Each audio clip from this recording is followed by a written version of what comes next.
Now, the April bond auction is underway in Nigeria, and our guest, Bankole Odusanya, the head of fixed income trading at UBA, joins me now for an insight as to how investors are reacting to this bond auction today. Thank you so much for your time today, Bankole.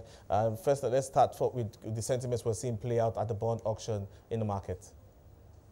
Yeah, thank you very much. This time around, we are seeing that yields, expected stop yields are quite higher than what we saw last month. In the month of March and February, the stop rates were at about between 11.25 to 11.5 and then 11.8 and 12 for the longest end bond on offer, 2045. This time around, the bids we have seen range between 12.5, 13 and then 14% respectively, close to that range. That's because of what is happening with inflation, then the systemic illiquidity, and then general expectation of higher interest. I mean, if the government is going to borrow more, it should be willing to pay more. The market, of course, understands clearly that the Debt Management Office is trying to raise a lot of money, given the dwindling revenues that we've had, and then their inability to push through in the first quarter issuance of Euro bonds. We know that they're working on trying to raise $6 billion. That's about 2.3 trillion.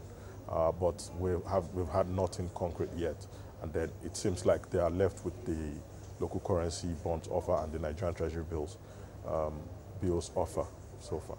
All right, but when you look at the bond yield curve, though, where are we seeing more activity? Honestly, 2045, 2049, I've seen some more demands there, simply because those bonds have touched 14%.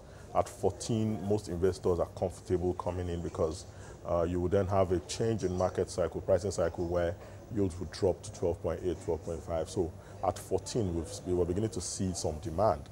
Initially, it was bearish at 11% levels, 10% levels.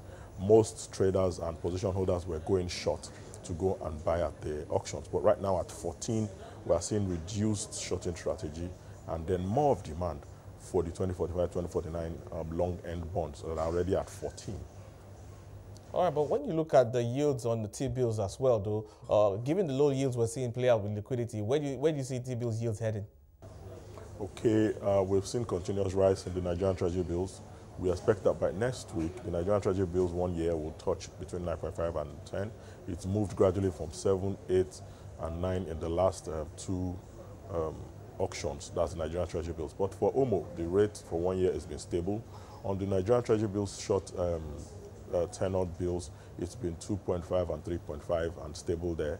What is happening is that fund holders are playing short for now as they expect yields to continue to grow to a certain level where they feel it's peaked out. And then we expect demand to come in, like I've just explained, that is happening on the long end of the bond. If once market has the confidence that, okay, it seems the yields have peaked out, and then you're going to see very major demand for treasury bills and bonds, and then note, however, you will see a lot of flight away from the equities market, returning to the fixed income market where yields are assumed to have peaked out. But looking at the liquidity, though, what's your outlook? Are we still going to see these low levels linger for a bit, or are we going to see a change in that?